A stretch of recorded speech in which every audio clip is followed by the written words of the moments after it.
أعوذ بالله من الشيطان الرجيم بسم الله الرحمن الرحيم Assalamualaikum warahmatullahi wabarakatuh.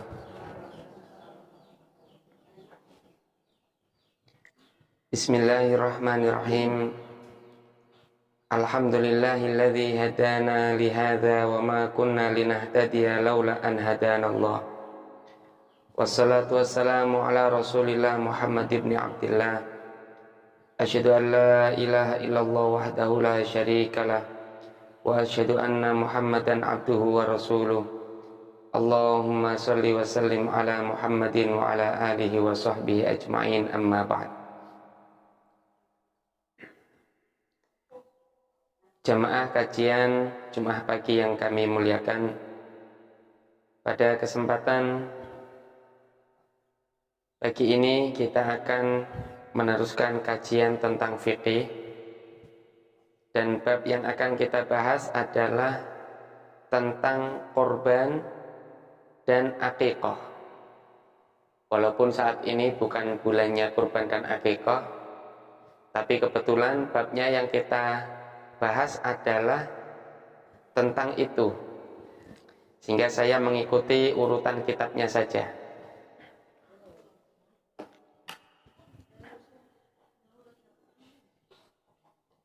Yang pertama adalah udhiyah atau kurban. Kalau kita biasa menyebutkan dengan nama kurban, tapi sebenarnya kita itu namanya itu sebenarnya udhiyah ya, atau duhaya. Tapi karena udah kadung kurban ya nggak apa-apa, wis pokoknya paham maksudnya ya. Seperti lebaran saja, bodoh itu kan kita ngomongnya, kalau Idul Kurban ngomong apa? Bodoh besar gitu ya. Sebenarnya namanya kan Idul Kurban atau Idul Adha, karena di situ ada duhaya, sembelihan. Tapi nggak apa-apa, wis bodoh besar bu oh gitu.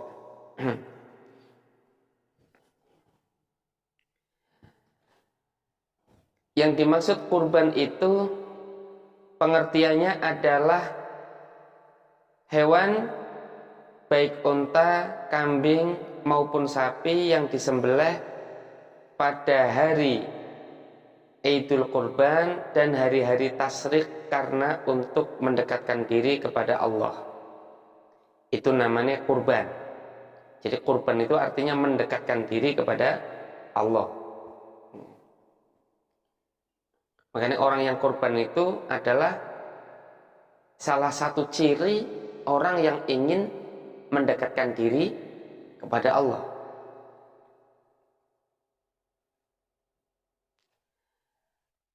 Lah, perintah dari kurban itu dalam Al-Quran, Allah Subhanahu wa ta'ala berfirman, A'udzubillahi minasyaitonirrajim, Bismillahirrahmanirrahim. Inna a'tainakal kautsar fasholli li rabbika wanhar inna syani'aka huwal abtar. Perintah fasholli li rabbika, maka bersolatlah kamu kepada Rabbmu, wanhar, dan berkurbanlah. Ini perintah yang menunjukkan bahwa kurban itu dilakukan fasholli, sholat dulu, habis itu kurban. Sholat Aid, setelah itu baru kurban. Wal budna ja'alnaha lakum min sya'airillahi lakum fiha khair. Dan hewan-hewan kurban yang kami jadikan untuk kamu semua dari syiar-syiar Allah itu lebih baik. Hewan yang dikorbankan sebagai syiar-syiar Allah itu kan untuk menyemarakkan syiar Allah, itu akan lebih baik. Nah, kemudian apa keutamaan orang yang berkorban?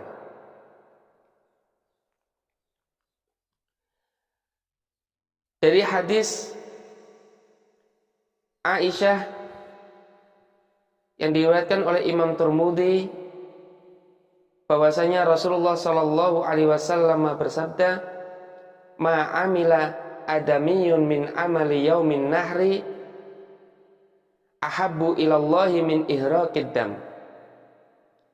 Tidak ada amal kebaikan yang dilakukan oleh seorang anak Adam, seorang manusia pada hari nahar yang lebih dicintai oleh Allah daripada mengalirkan darah kurban. Innaha lata'ti yaumal qiyamati biquruniha wa ash'ariha wa adlafiha. Sesungguhnya hewan tersebut akan datang pada hari kiamat dengan tanduk-tanduknya, rambut-rambutnya, dan telapak kakinya, kuku-kukunya. Wa innad dam la yaqa'u minallahi bimakanin qabla an yaqa'a 'alal ardi fatibu biha nafsan. Sesungguhnya darah tersebut akan sampai kepada Allah sebelum dia jatuh ke tanah. Maka perbaikilah, berikanlah yang terbaik hewan korban tersebut. Jadi kalau korban itu memang dianjurkan, kenapa kok hewannya tidak boleh cacat? Itu karena ini adalah pemberian untuk Allah, harus diberikan yang terbaik. Terbaik dari sisi fisiknya, terbaik dari sisi harganya, terbaik, pokoknya dikasih yang bagus lah. Gitu. Mau untuk Allah kok masa mau ngasih yang hewan yang gak bagus gitu.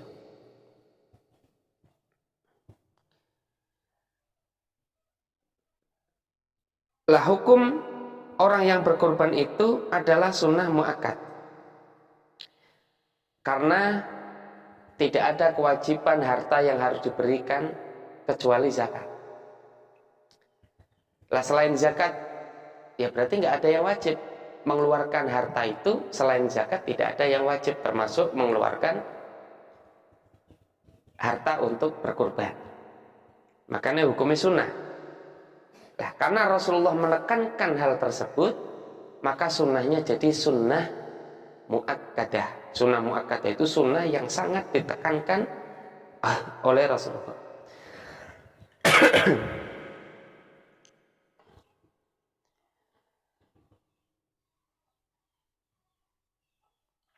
Hadis yang diriwayatkan oleh Imam Bukhari dan Muslim dari Anas bin Malik bahwasanya Rasulullah Shallallahu Alaihi Wasallam doha bikabshaini amlahaini aqranain dzabahahuma biyadihi wasamma wa kabbar. Bahwasanya Nabi Rasulullah Shallallahu Alaihi Wasallam telah menyembelih 2 kambing yang sangat bagus, yang tanduknya juga bagus. Beliau menyembelihnya dengan tangannya sendiri. Ini kalau memungkinkan, terutama untuk laki-laki ya, nyembelih itu sendiri yang bagus. Kalau dia memang mampu untuk menyembelih. Tapi kalau nggak mampu, ya dipasrahkan. Yang bagus lagi menyaksikan.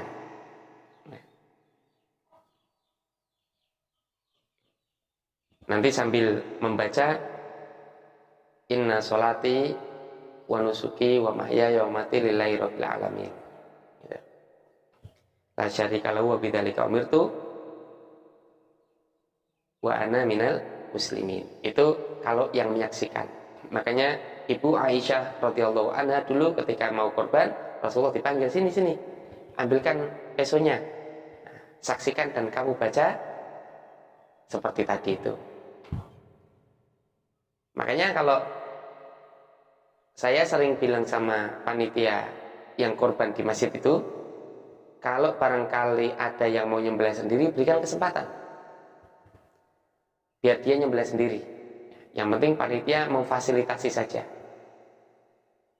Tapi juga itu harus orangnya yang tegel.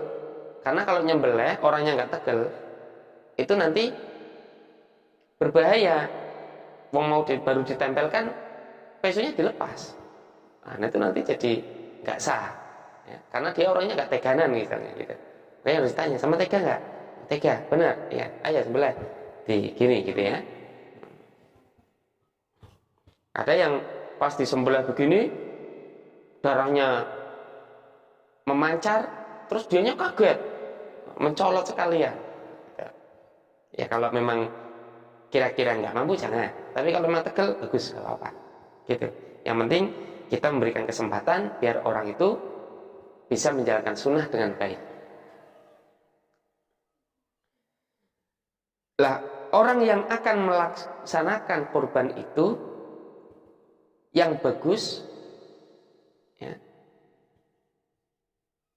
diriwayatkan dari Ummu Salamah dari hadis oleh Imam Muslim bahwasanya Rasulullah Shallallahu Alaihi Wasallam bersabda, "Idza ra'aitum hilala dzil hijjah wa arada ahadukum ayyudhiya falyumsik an sya'rihi wa adfarihi." Jika kamu semua telah melihat hilal Dzulhijjah, artinya sudah masuk bulan Dzulhijjah, dan di antara kalian ingin berkurban, maka tahanlah kuku, rambut dan kukunya. Jadi kalau sudah masuk bulan Dzulhijjah, bagi yang ingin berkurban maka jangan motong rambut dulu dan jangan motong kuku dulu, ditahan. Itu sunahnya begitu.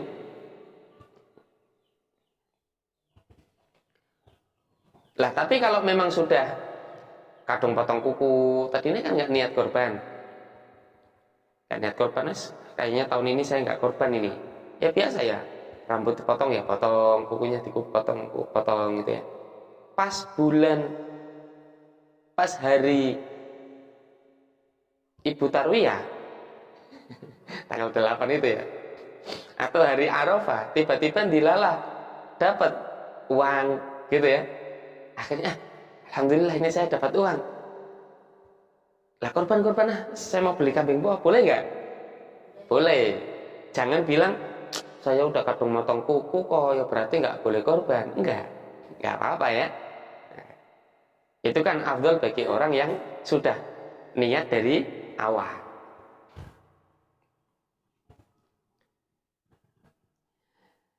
Lah hukumnya memang sunnah, kecuali ada korban yang wajib.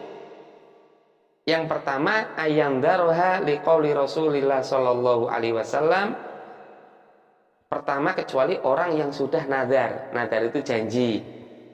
Janji itu apa? Bahasa Jawa nih, kaulan ya. Ya, sudah kadung apa itu namanya? Sudah kadung ngucap gitu ya.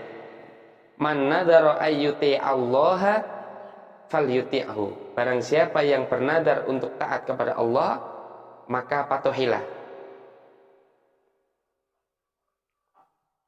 Wa hatta law matan nadhiru fa innahu tajuzun niyabatu fima ayyanahu binadarihi qabla mautihi. Sehingga kalau orang tersebut ikut mengucapkan sampai mati, maka boleh digantikannya nadar tersebut ya. Jadi kalau sudah kadung nadar, nanti kalau mati jadi hutang. Maka nih sama punya mulut itu jangan bral-brol ya.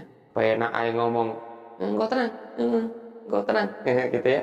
Jadi nadar sampai ada orang menternak kambing. Beli kambing masih kecil gitu ya. Terus ngomongnya gini, saya tak ternak, ini nanti kalau bodoh Pak buat korban. Jadi nadar nggak? Jadi nadar itu. Makanya nggak usah ngomong gitu. Ya udah saya mau ternak kambing. Ya udah gitu aja, udah nggak usah ngomong. Terus ngomong sama orang semuanya ben ketemu sama wong. Aku alhamdulillah wis dicempe. Gue bodoh besar kena tak sembelih kayak korban gitu ya. Sama nanti kambing itu harus wajib buat korban.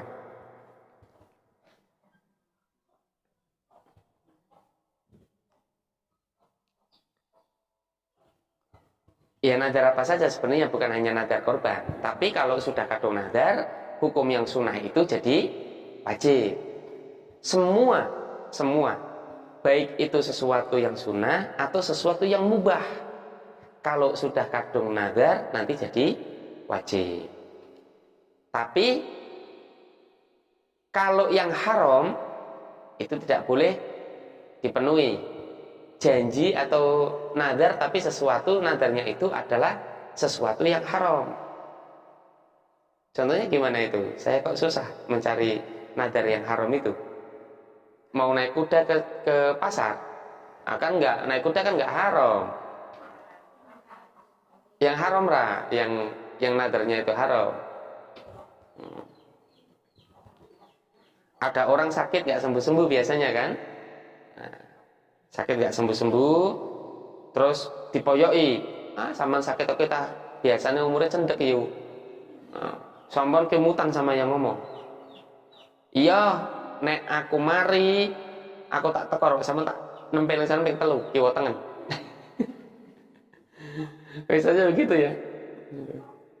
Ya, pokoknya kalau saya mari, pokoknya sampean tak jamin. Gitu ya. Itu karena nempelin orang itu nggak boleh, ya berarti haram, itu nggak boleh dilakukan walaupun kebetulan nanti sembuh beneran. Atau contoh yang lain lah ya. Saya nggak bisa banyak contoh itu tentang kayak gitu itu.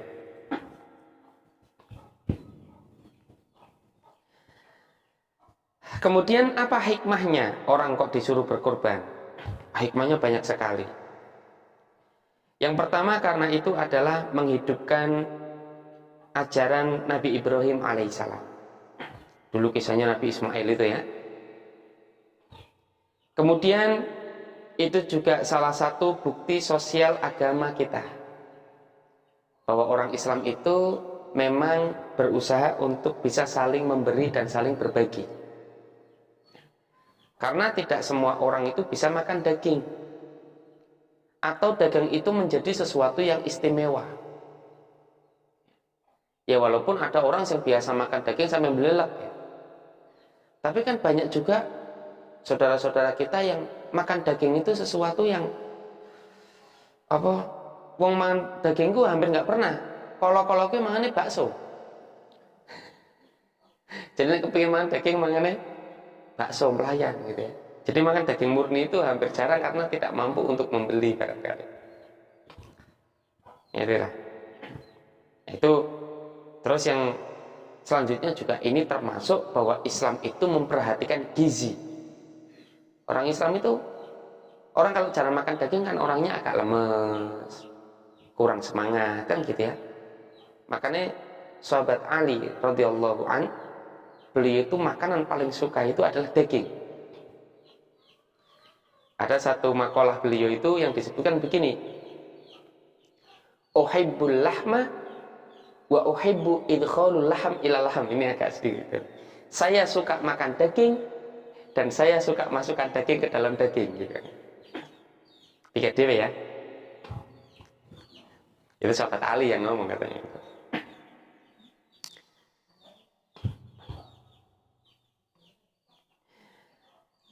Kemudian dengan apa kurban itu boleh dilakukan?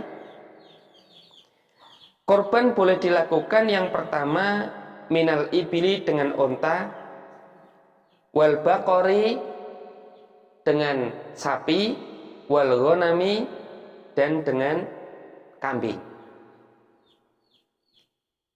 Di sini disebutkan wala tujzi'u min ghairi hadhihi thalatha, dan tidak boleh kecuali dengan 3 hewan ini. Mesti nanti ada yang tanya bagaimana dengan kerbau, kan gitu.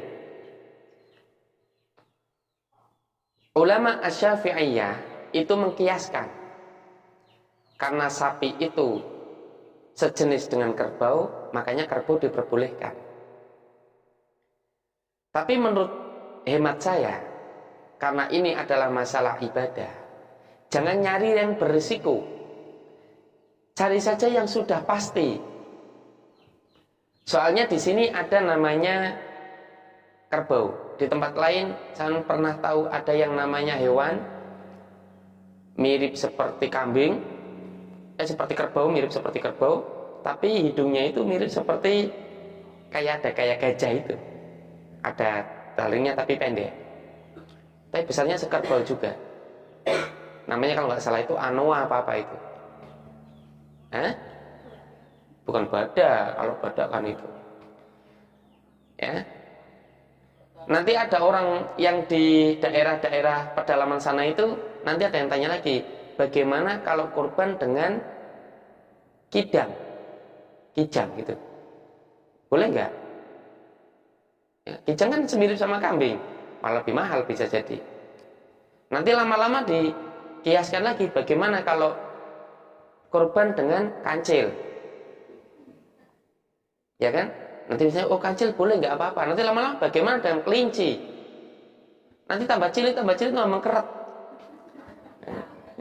Nanti boleh nggak dengan ayam? Nanti boleh nggak dengan ayam broiler? Nanti dengan pitik, nanti tambah cilik korbannya. Ayam.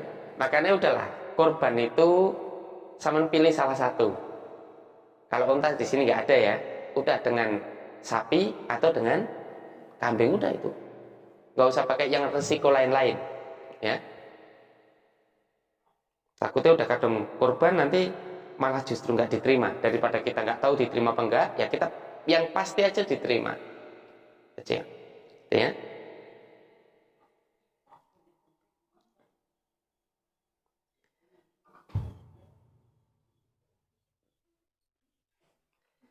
Lah, korban yang terbaik itu dengan apa? Rasulullah Shallallahu Alaihi Wasallam bersabda, "Ni'matil udhiyatu al-jaza' minadh dha'ni." Sebaik-baik korban itu adalah dengan kambing. Yang bagus itu kambing. Loh, bagaimana dengan sapi? Sapi itu sebenarnya alternatif biar lebih murah. Bisa dirombong dengan orang 7. Jadi udahlah.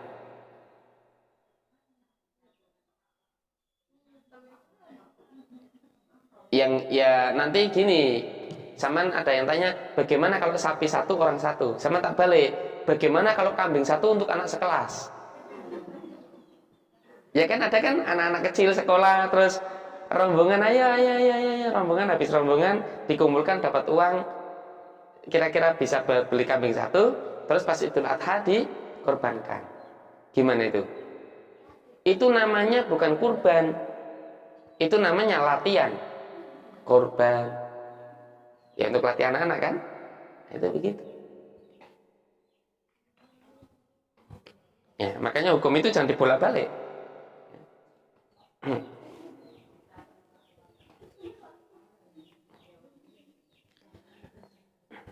ya.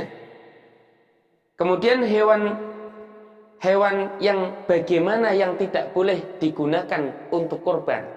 Ada hewan yang nggak boleh untuk kurban karena ada cacatnya.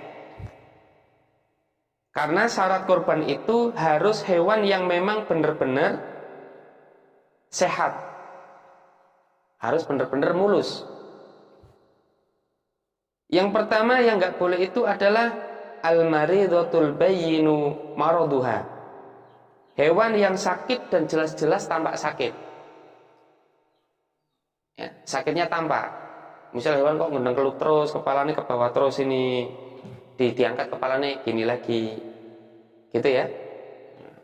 Ini hewan sakit, nah jangan buat korban. Atau keluar air liurnya terus gitu ya. Nah, apa namanya? Pileren. Tapi ini hewan korban ya, bukan bojone sampean. Nah, ini nggak layak untuk korban. Terus yang kedua, al-arja'ul bayyinu dhul'uha. Yang kurus sampai kelihatan tulang kerongkongnya. Karena ada hewan yang kurus ininya kelihatan itu berarti diet kelewat. Jadinya terlalu langsing. Gitu ya. Itu nggak boleh buat kurban. Hewannya butuh wonge. Saya ngomong diet sampai jadi sampai kelihatan itu ya, sini-sininya itu, kerongkongnya itu. Makanya kalau lihat harus cari yang memang benar-benar bagus itu, gemuk. Yang ketiga, al-aura'ul bayyinu auruha. yang matanya buta atau juling dan tampak. Jadi matanya itu mungkin ada putih-putihnya, mungkin apa gitu ya, matanya itu gitu.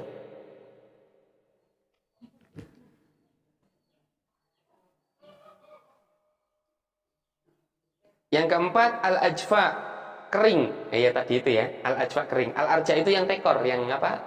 Yang kakinya lumpuh atau kakinya dingklang ya. Nah itu arja tadi itu.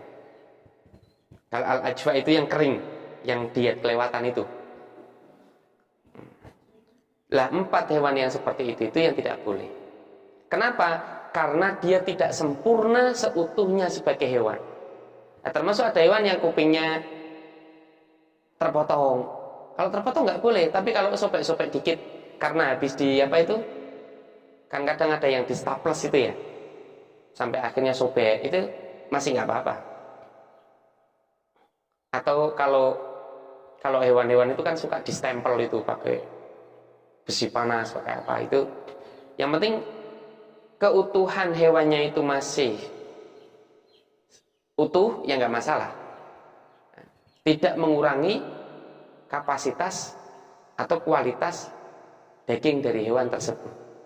Ada hewan gudikan, gatal itu loh, semua. Itu kan akhirnya orang melihat aja jijik.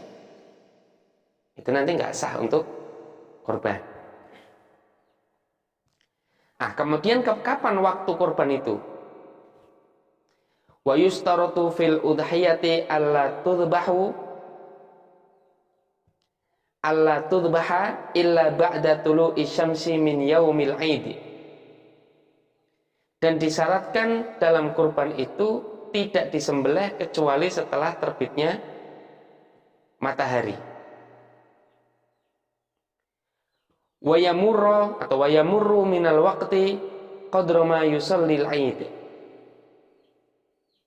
Dan telah lewat kira-kira waktu untuk sholat id.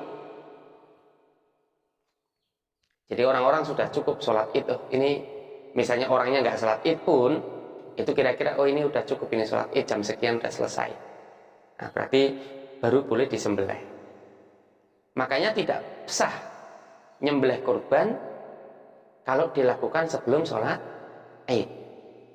Itu ada orang jualan kambing. Pas pagi-pagi kambingnya itu ada yang mau mati karena berantem barangkali atau karena apa. Habis subuh dilihat, kambingnya mau mati. Ini kalau nyembelihnya nanti nunggu id bisa mati beneran. Akhirnya sebelum berangkat id disembelih. Gimana itu? Ya disembelih aja, besok dimakan bareng-bareng buat panitia sholat. Ya. Tapi tidak dinamakan sebagai kurban dasar. Ya. Apalagi malam-malam baru beli kambing, kambingnya baru datang kan biasanya bawa ke rumah dulu biar anaknya lihat gitu ya. Anaknya nangis, sembelih sekarang mak. Nek sama nggak disembelih sama sendiri tak sembelih. Anaknya nangis tak sembelih, ibunya nggak tega. Yes pak sembelih bu, apa lah orang kayak kita dasar bodoh gitu ya. Oh nggak sah bu. Ya sama jadi nyembelih tapi nyembelih biasa, jadi bukan kurban namanya. Jadi nyembelih biasa ya, terus masak makan bagi gitu, tapi tidak masuk dalam hitungan kurban. Nah, gitu ya. Kenapa? Iya beloni anak gitu. Iya, karang bapak ane ma ane suke orang ini sembelih kok sakit kamanggo tuku maneh. Nah, gitu kan? Top itu, bagus.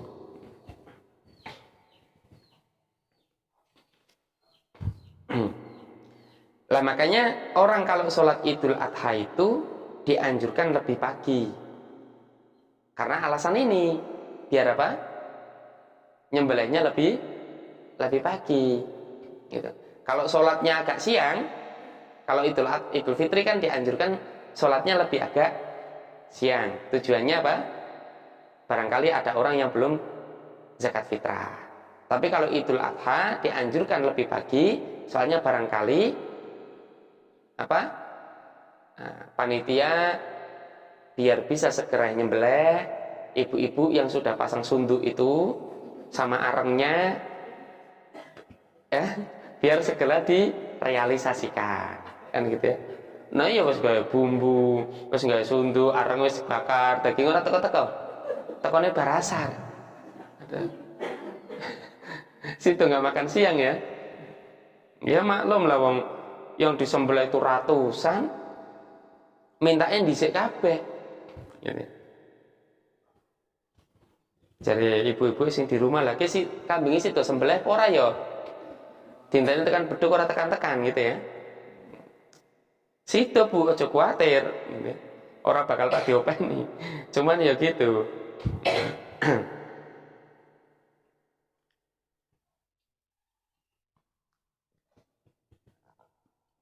Rasulullah Shallallahu alaihi wasallam bersabda dalam khutbahnya, "Man shalla salatana wa wajjaha qiblatana wa nasaka nusukana fala yadbah hatta yusalliya."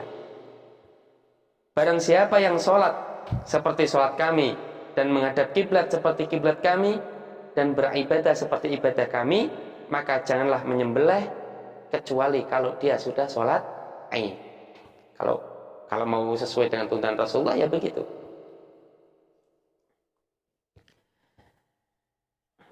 Lah korban itu yang bagus per orang satu.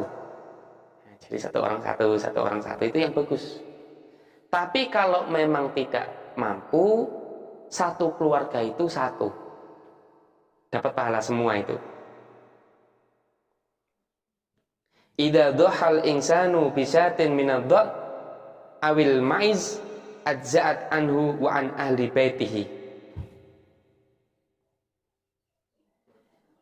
Apabila ada orang yang berkorban satu kambing, maka cukup untuk semua anggota keluarganya dapat pahala semua. Makanya nggak usah rayahan aran, ya. Nyembelih, domaran lanangi terus, waktu protes. Atas namanya saman terus sih Pak, aku ora tau dikorban ke, gitu ya. Gentenan saman disembelih maksudnya.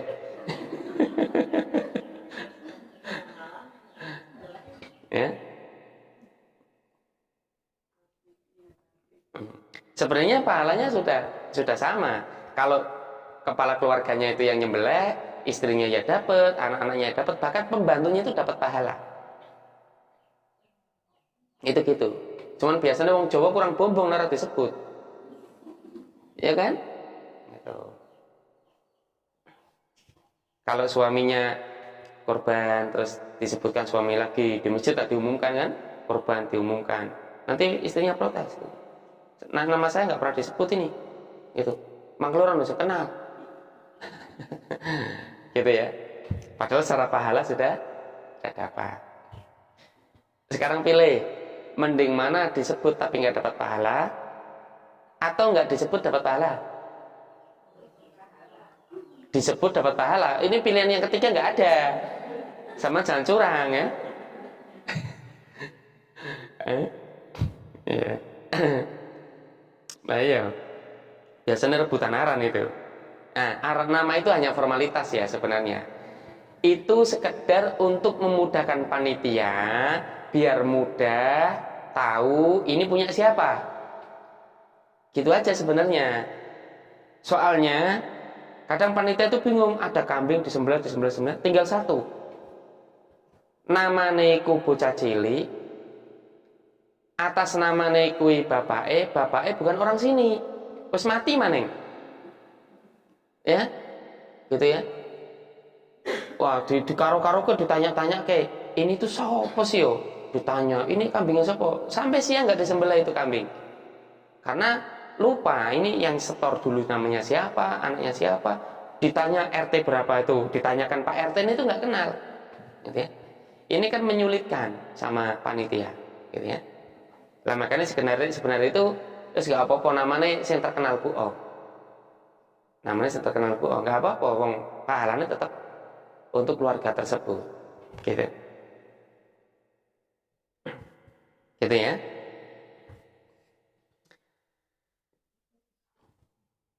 Kemudian membagikan daging kurban.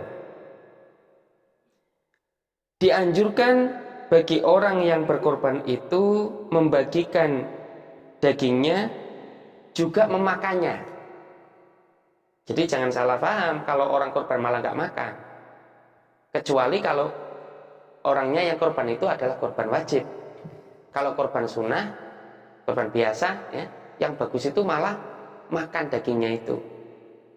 Lah saya kan dagingnya taruh di masjid, saya nggak tahu itu daging saya apa enggak. Ya pokoknya yang sampean makan aja di situ. Gitu ya. Lah, kalau korban kok dagingnya taruh di masjid, kemudian kita nggak tahu itu daging saya apa bukan, ya karena udah tercampur di situ, lebih baik jangan makan. Lebih baik jangan makan. Atau kalau mau aman, biar terhindar tidak makan kambingnya sendiri, sambil ngomong, ini saya dagingnya daging kurban, daging nazar, daging wajib. Tolong saya dikasih daging yang lain. Kalau sampean korban kambing, minta sapi. Itu pasti bukan sapi ini sampean. Iya kan? Lah iya. Iya. Kalau sampean kurbannya berarti sudah nadarnya itu sapi, ya dibalik aja. Nanti minta kambing.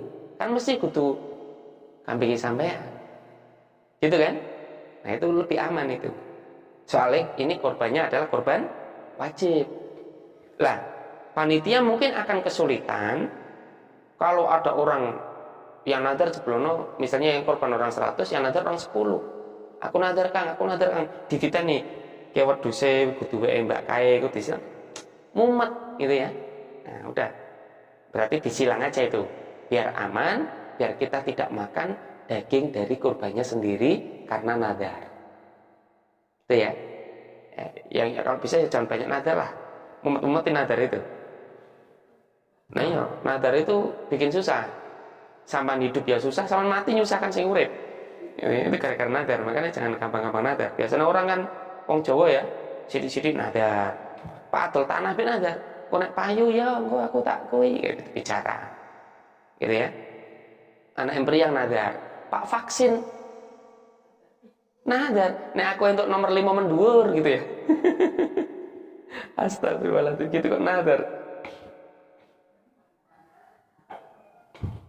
Nah, gitu ya. Kan enggak usah itu.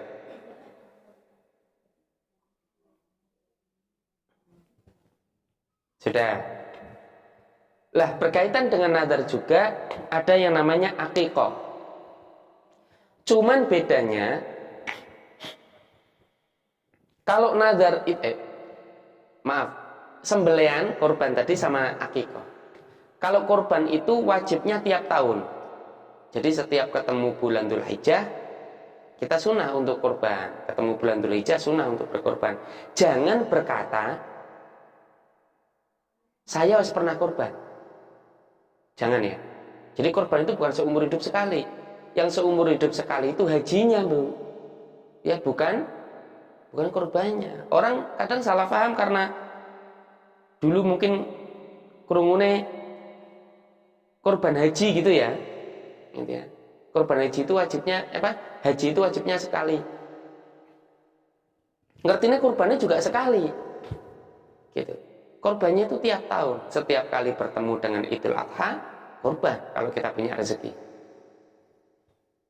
Lah, kalau akikah itu nyembelihnya setiap kali punya anak. Jadi dua anak akikah maneng, dua anak akikah maneng. Jangan ngomong orang ka dasar mbarepe di akikah.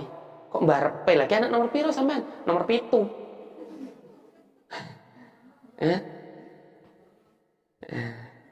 Ya akikah, pokoknya sampean punya anak akikah, punya anak akikah. Gitu ya. Nah, itu jadi setiap hukum itu kan seringnya ada penyebabnya. Kayak orang sholat, kenapa kok sholat tahiyatul masjid? Karena masuk masjid. Kenapa kok sholat duha? Karena datang waktu duha. Kan begitu. Ya. Kenapa kok qobliyah atau ba'diyah? Karena datang sholat wajib. Kan begitu. Ada waktunya sendiri-sendiri. Sama itu tadi. Akikah juga karena punya anak. Akikah. Dan ini dilakukan akikah itu idealnya adalah laki-laki 2 kambing, perempuan 1 kambing. Ya. Anil gulami syatani mukafiatan wa anil jariyati syatun, kata Rasulullah. Anak laki-laki 2 kambing yang mencukupi, dan anak perempuan 1 kambing saja cukup. Ya. Walaupun Rasulullah sendiri itu berkorban untuk kedua cucunya, yaitu Hasan wal Husain, kabsan 1 kambing 1 kambing. Jadi anaknya 2, hampir kembar itu Hasan dan Husain itu ya. Kemudian Rasulullah akikah untuk Hasan dan Husain itu 1 kambing 1 kambing, nyembelihnya 2. Itu artinya kalau memang kira-kira pernah sampean mau korbane 2 saja untuk anak laki-laki, untuk laki-laki 1 saja itu boleh, gitu ya. Walaupun idealnya 2 yang bagus. Lah sekarang kapan waktu nyembelih akikah itu? Ini yang sering disalah. Menurut Imam Asy-Syafi'i, bahwa akikah itu mentoknya maksimal adalah ketika sudah baligh. Jadi itu tanggung jawab orang tua ketika datang anaknya masih kecil, balita, gitu ya. Sampai batasnya 7 hari, 14 hari, 21 hari, terus sampai baligh. Kalau sudah baligh sudah tidak usah perlu diakikoi. Berarti sudah selesai waktu sunnahnya. Seperti sampean biasa sholat duha. Kalau sudah zuhur, ya kelewat sudah, nggak usah duha kan? Jangan nekat apa orang duha bar zuhur pu'o. Enggak begitu, ya. Gitu. Dan yang berhak untuk akikah itu adalah pertama orang tua atau orang yang memberikan nafkah kepadanya. Mungkin pamannya, mungkin simbahnya, begitu ya. Nah, ngomong sama orang tuanya, ini orang tuanya kok belum mampu akikah. Anak sama udah diakikah belum? Belum tak akikah aku bu apa? Oh iya udah nggak apa-apa. Mbahnya mampu, anaknya belum begitu mampu. Adiknya mau diakikah enggak? Kayaknya belum ada rezeki, tak akikah mbah bu. Oh ya, ini mbah ada rezeki, boleh. Gitu ya. Ini. Nah itu. Makanya kalau sudah besar tidak perlu diakikoi. Malah sing aneh-aneh iku pengantin diakikoi. Ya kan? Pengantin dapat kambing gitu. Terus ngomong, "Ku nggih gawe akikah pengantene." Wis kasep. Ya, cara daging wis kolok-kolok. Ora kena dilek. Ya, gitu ya. Nah, akikah ya pas masih ini diakikoi sampean ini. Yang makanya punya anak kecil-kecil yang sama punya itu diakikoi sekarang. Lah kalau sudah kelewat ya sudah, udah kelewat kok. Ya. Walaupun kadang kita sering dengar ada itu katanya Rasulullah akikah untuk diri sendiri, itu hadisnya tidak bisa dipertanggungjawabkan. Bahkan para ulama hadis termasuk Ibnu Hajar Al-Asqalani beliau mengatakan wa hadza haditsun la aslalahu. Ini hadis tidak ada asalnya, tidak bisa dipertanggungjawabkan. Wa kullu ruwatihi du'afa. Semua rawinya itu dhaif. Gitu ya. Makanya nggak usah melakukan hal-hal yang beresiko seperti itu. Lah yang lebih aneh lagi itu nggak akikah, pas sudah mati, nah ya kan, malah diakikoi, ditanya gitu, selamatan apa? Kok nyembelih? Kayak akikoi mayit, biar urung diakikoi, alah, aneh maneng sampean, ya. Astagfirullah ya. Jangan melakukan sesuatu yang beresiko antara diterima dan tidak diterima. Karena kita ibadah itu kan kepingin diterima ya. Saman mengajukan proposal, kepingin cair apa enggak? Kepingin cair. Saman kok gawe rot-rotan bejo-bejo iseng-iseng berhadiah, mbok menawa untuk hadiah gitu. Enggak diterima beneran sama. Gitu ya. Malah ada iki wong apa iki? Kok orang ngomong mau minta dana pakainya kayak gini. Nah gitu, dikira orang aneh sama gitu. Makanya dalam masalah ibadah kita ikuti dalil yang pasti kebenarannya, karena yang kita harapkan adalah pahala dari Allah Subhanahu wa taala.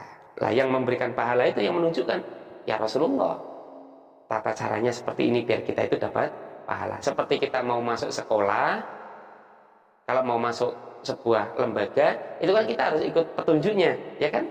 Dari panitia ngomong, Mbak, zaman ke sana, nanti habis itu bayar ke sana, daftar ke sana, ambil ke sini. Sama nggak mau ikut peraturan. Ah udah, saya mau langsung sini aja, Mbak. Pokoknya anak saya biar masuk, udah saya di sini gitu. Ya nggak diterima sampean. Ya kan begitu kan? Nah, sama, masalah ibadah juga sama begitu. Kita ikut sebagaimana yang ditunjukkan prosedurnya, SOP-nya sesuai yang dilakukan oleh Rasulullah dengan hadis. Makanya kitab yang saya kaji juga namanya Fiqhus Sunnah. Fikih yang berdasarkan hadis, ya. Lah, yang paling terpenting lagi, ada orang yang berkeyakinan biasanya mau korban itu nggak mau alasannya karena belum akikah, ya kan? Gitu. Yuk mbak sampean karena sekarang udah mampu mbak korban sih, lah wong aku urung tahu akikah kok korban. Akikah sama korban itu sesuatu yang berbeda. Jangan dikait-kaitkan. Itu kan sama juga sama juyu sholat gitu misalnya ya. Sholat duhur, aku urung qobliyah kok. Itu beda, qobliyah sendiri itu. Ada yang bilang lagi, itu ada ibadah itu tidak berkait ya, beda-beda. Makanya ya udah lakukan itu. Wong perintahnya juga berbeda, waktunya berbeda, tugasnya berbeda, kepada siapa berbeda, gitu ya. Makanya jangan dikait-kaitkan, tidak ada kaitannya antara keduanya ini. Makanya sama korban, akikah ya akikah. Jangan beranggapan kalau belum akikah itu tidak boleh korban, ya. Baik jamaah yang kami muliakan. Baik, sebelum saya tutup, barangkali ada yang perlu dibahas. Silakan.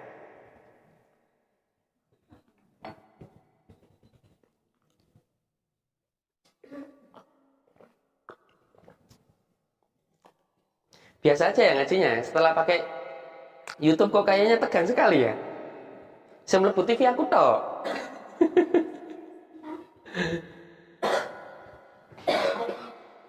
Ya saya nggak tahu ya. Karepe apa, maunya apa, mlebune apa juga saya nggak tahu. Gitu ya. Ya paling-paling mau tekan ya sedekah. Gitu tok. Tapi secara ajaran agama nggak ada. Ya. Secara ajaran agama tidak ada.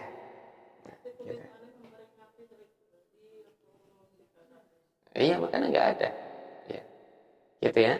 Jadi wong tulisan atau wong tulisan mau mengundang orang ya, gitu ya. Tapi secara agama itu tidak ada ajarannya, nah, gitu ya. Oh iya, ya bagus ini.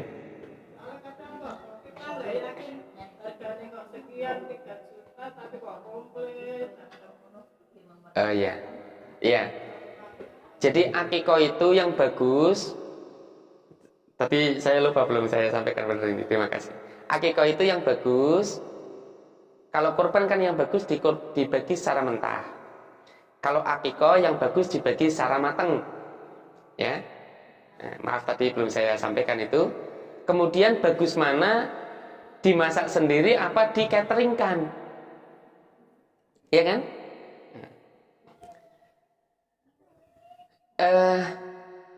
Sebenarnya ini masalah percaya sama tidak percaya saja, ya kan? Ada orang yang nggak percaya dengan catering, alasannya karena mosok harga sekian kok sudah dapat sudah dapat ini, sudah dapat itu. Kalau sama kurang percaya ya sama dicek aja sama catering tersebut.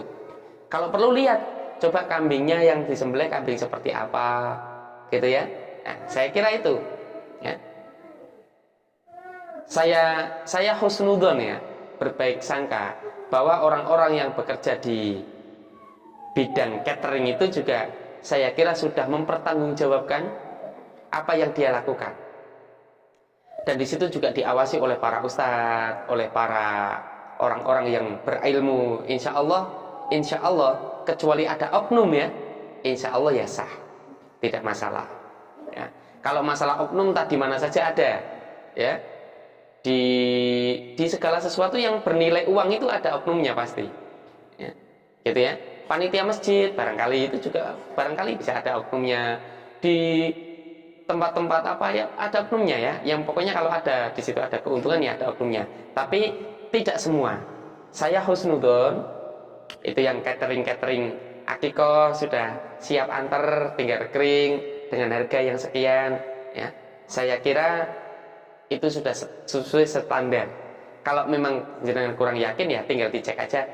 Itu kok harga segitu, kambingnya kayak apa, saya lihat kambingnya. Mereka juga biasanya membuka kesempatan, monggo kalau sama mau lihat Pak, ini kambingnya, ini nyembelihnya, nanti masaknya, kan begitu biasanya ya. Nah, saya kira itu hanya kepercayaan saja. Dan saya mohon kepada orang-orang yang bergelut di bidang catering, ya harus menanamkan kepercayaannya. Ya, karena semua bisnis itu tetap berawal dari kepercayaan. Saya dulu pernah menyampaikan ya masalah korban itu, masalah sedekah termasuk, kalau mau mensedekahkan orang yang sudah mati itu paling tidak orangnya harus ahli sedekah. Jangan orangnya pas urip pelit nyetit, terus pas mati sampai nembe Pak nyodakoh ke melas jari. Nah, makanya yang paling penting itu manakala kita sedang hidup saat ini itu berjuang, berusaha, berupaya untuk beramal sebanyak-banyaknya. Itu yang paling penting. Gitu ya?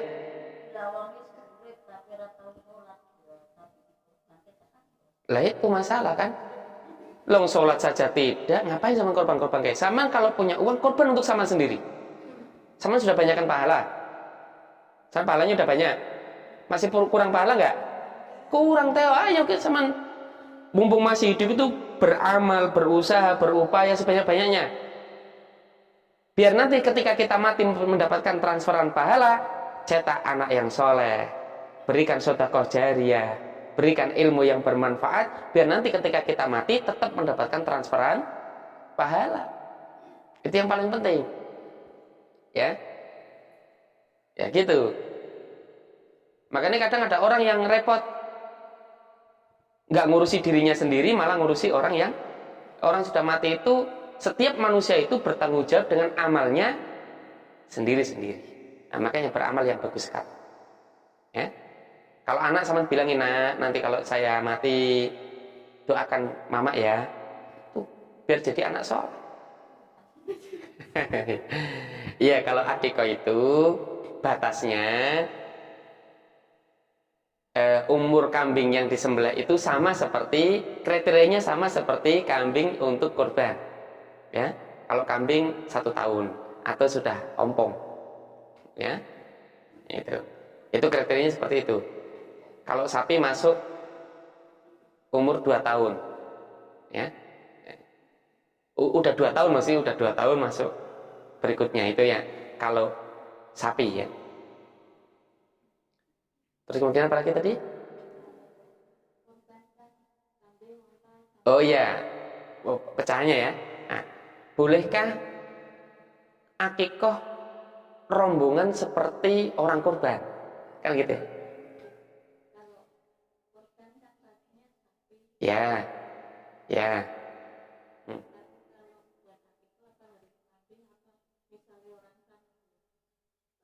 Unta gitu ya. Apakah akikoh boleh pakai sapi atau pakai unta? Iya benar. Biar ya orangnya cetarnya blobo ya. Uangnya iya benar. Akikoh kalau pakai kambing itu cari anaknya wadok gitu ya. Kalau tangganya akeh sedulurin jeprah gitu ya, karyawannya akeh gitu ya. Kalau korban kambing 1 juga kurang, pakai sapi boleh apa enggak kan begitu ya? Kalau menurut Imam Hanafi dan Imam Syafi'i itu boleh, ya. Jadi korban pakai sapi, pakai apa tadi itu? Pakai sapi, pakai unta itu boleh, ya. Bahkan boleh juga untuk dibagi-bagi seperti 7 orang korban tadi itu. Kalau kambing kan untuk sapi kan untuk 7 orang ya. Kalau akikoh misalnya anak laki-laki itu 2, anak perempuan 1. Jadi kalau misalnya anak laki-lakinya 3, anak perempuannya 1, nah, sapi 1 misalnya, itu boleh seperti itu. Rombongan ya. Tapi kalau menurut Imam Ahmad dan Imam Malik, korban itu kalau seandainya dengan sapi, itu 1 orang tetap 1. Ya. Maaf, akikoh. Akikoh itu kalau mau pakai sapi, ya jatahnya 1. Kayak kambing itu. Jadi nggak boleh sapi terus dibagi wong pitu, itu nggak boleh kalau menurut Imam Ahmad dan Imam Malik. Itu pun tetap kurang afdol, ya, karena dianggap ngisi sunnah. Tapi kalau dengan pertimbangan tadi keluarganya banyak, ini, ya akhirnya fikihnya bermain, ya, di dalam fikihnya itu karena pertimbangan biar tetangganya makan, ininya dapat, karyawannya boleh, itu boleh begitu. Tapi menurut Imam Ahmad itu tetap 1 sapi untuk akikoh, 1 jatahnya. Berarti kalau anaknya laki-laki 2 sapi. Ya nggak apa-apa, sama mampu, ya kan? Nah, barangkali begitu, ya, gitu ya, ya. Kambing, bagusnya tetap pakai kambing, karena sesuai sama Rasulullah aja pakai kambing. Apa Rasulullah dulu nggak mampu beli sapi? Mampu Teo, kan gitu ya. Untuk mampu kan gitu ya. Tapi nyatanya enggak. Ya. Jamaah azani Allah wa iyyakum, saya kira itu mudah-mudahan bermanfaat. Mohon maaf apabila ada kekurangan, bisa nanti dikoreksi ya. Nah, bagi yang like, subscribe, komen, bolehlah nanti kita diskusi. Kalau saya ada salah-salahnya, dikritik, saya menerima kritikan itu sebaik-baiknya. Yang penting kritik membangun, bukan kritik untuk menjatuhkan. Assalamualaikum warahmatullahi wabarakatuh.